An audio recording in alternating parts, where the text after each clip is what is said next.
about them is it could be any type of an appointment. It could be a mortgage protection, where you're doing something term, or it could be a final expense.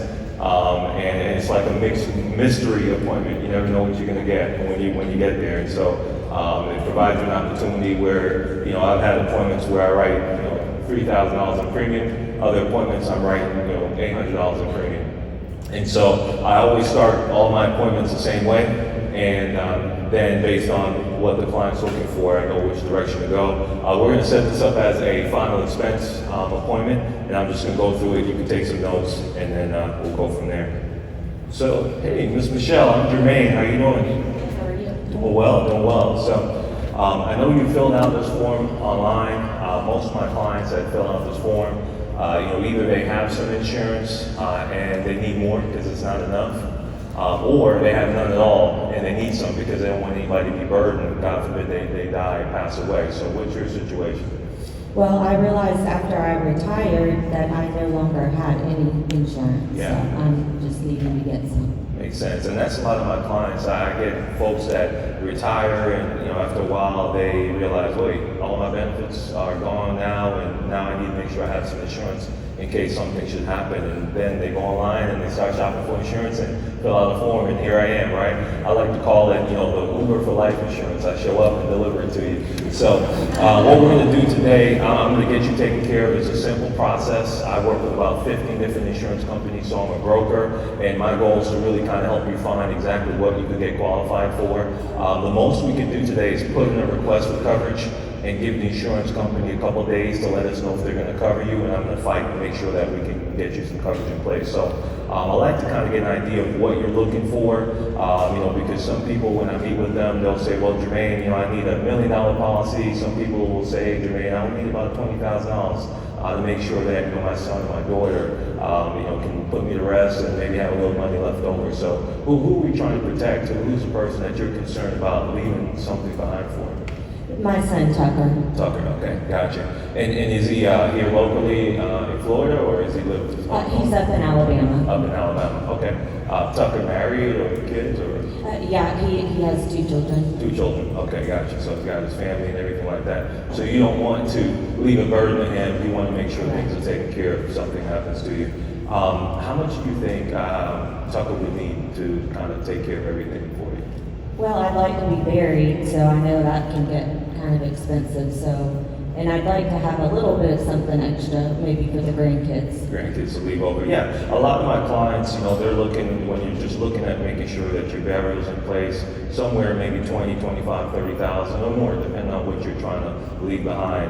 And so we can look at a couple options and see which one makes the most sense for you.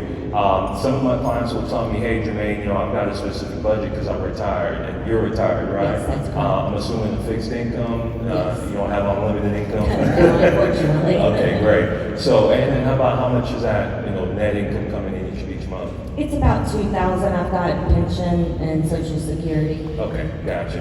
And then your expenses of that $2,000? Pretty close to all of it. All of it? Oh, wow, you're living life, huh? Yeah. I'd say about $1,500. About $1,500, so about extra $500 in budget. Okay, perfect. So what we'll do, I'm going to run through some quick health questions to kind of see where you're at health-wise. Once I know what you are health-wise, my real title is field underwriter. I have an understanding of what the insurance companies will accept and what they won't accept, and then I'm able to see what options would make the most sense for you. We'll look at 3 of them, and then we'll pick the one that fits the budget and coverage amount that you want to leave behind for Tucker, and then we'll submit an application to the insurance company. Sometimes we get lucky, they give us an instant decision and say, hey, Michelle, you're approved. Sometimes they'll take a couple business days, and then they'll let us know that they approve the policy, in which case I'll actually give you a call and say, hey, congratulations, you've gotten approved, and then they're going to mail the policy to you, so you're going to have a physical policy, so that way you could either keep that where you keep the important documents, or you could leave that, send that to Tucker, and then every month they're going to send a request to your bank for the premium. That way, God forbid something happens, then they pay out. Okay, so a couple of things we'll need. Now, I always like to just make sure we're on the same page up front.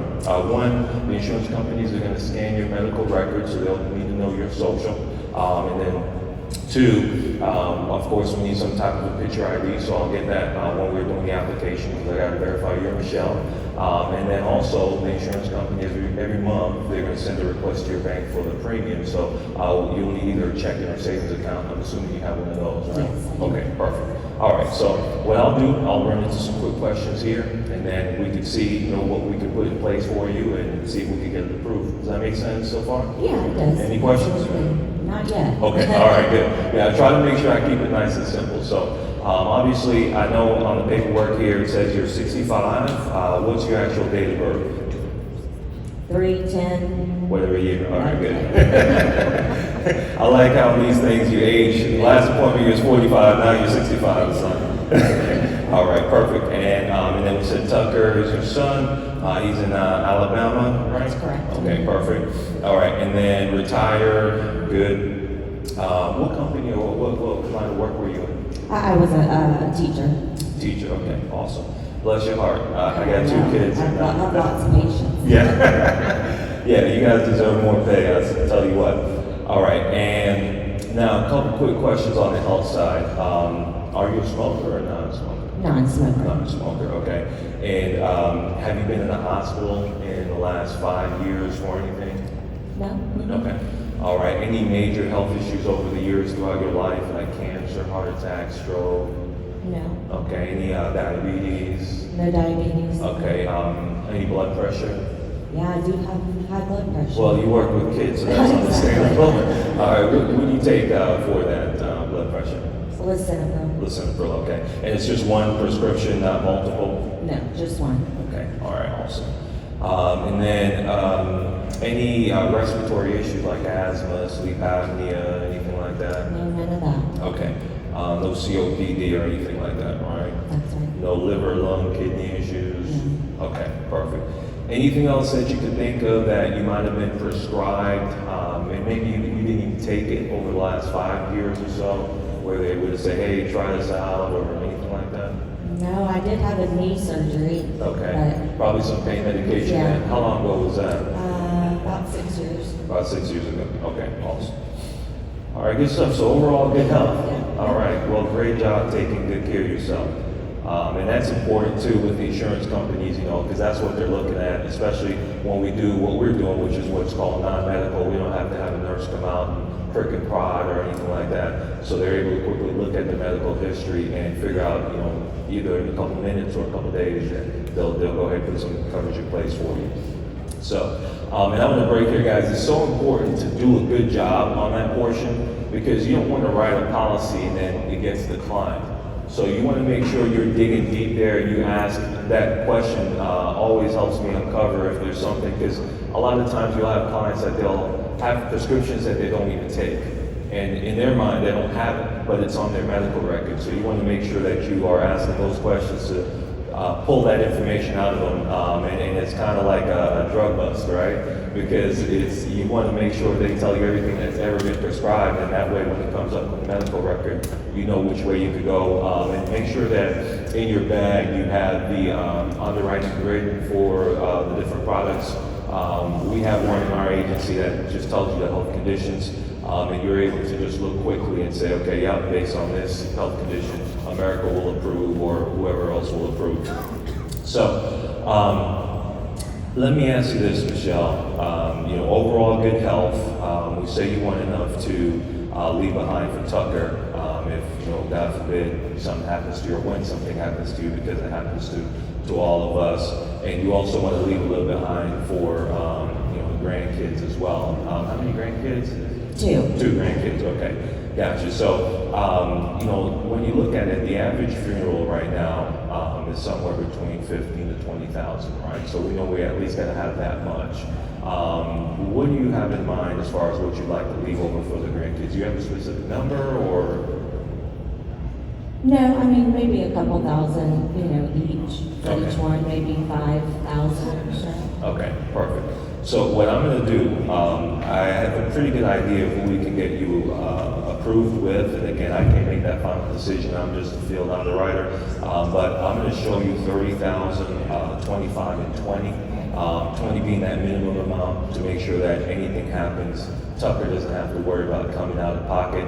Obviously, you're here in Florida, he's in Alabama. I'm assuming he's gonna have to take time off work, come down here and, you know, take care of all those arrangements. So we wanna make sure he has more than enough where you're not burdening his family, and just making sure that he can take care of you. So, with these three options, the great thing about these policies is that it's permanent, right? So it's never going to expire. It's not something that in 10 years you're going to have to be, you know, looking for more insurance when you're 75. Okay, the premium is always going to stay the same. It's never going to increase, no matter if you get older or if your health, you know, worsens or anything like that. And then the coverage also stays the same. So the coverage doesn't decrease or anything like that. Sometimes, you know, you'll have policies out there, especially if you get one with your retirement, where the coverage goes down. Well, this coverage stays the same the entire time. And then this policy includes what's called double indemnity, which means that it's going to double if you were to pass away in an accident. I know you're 65, you're still young, right? Or, you know, and you're not just laid up in the house, you're moving about. So God forbid something should happen accidentally. And it could even be, you know, you slip and fall, God forbid, hit your head, and, you know, you succumb to those injuries.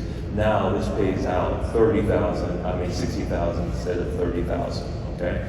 And then the policy builds some cash value, nothing to get rich off of, okay? But that's there also. And then the most important part, I think, Michelle, and I think you'd agree, is that this is effective immediately. If we can get it approved, right?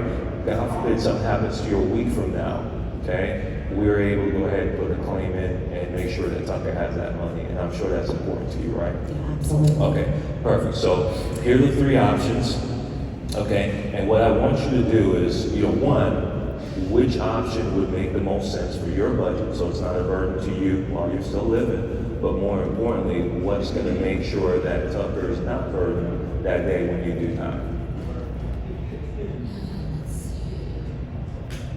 Could I increase it later? Yeah, absolutely. Yeah, we absolutely can. So if you wanted to add on to it, we do an annual review and we say, hey, we got 20,000. Do you think we need more? Is Tucker have another kid? Do you got another grandkid you want to leave money behind for? Probably the middle. Middle option. Okay, perfect. So what we're going to do is, like I said up front, we're going to submit the request for coverage. I'll need the picture ID, your social, the banking account, where the premiums will be coming from. We're going to put this application together with your signature. It takes us about 5 minutes. And we're going to submit it to America, which is the name of the insurance company. And then we'll know in a couple business days if you're approved for coverage, and then you'll be getting a call from me to congratulate you. Based on what I see, I think we should be able to get you approved, but we're going to submit this, and then I'll be updating you shortly, okay? All right.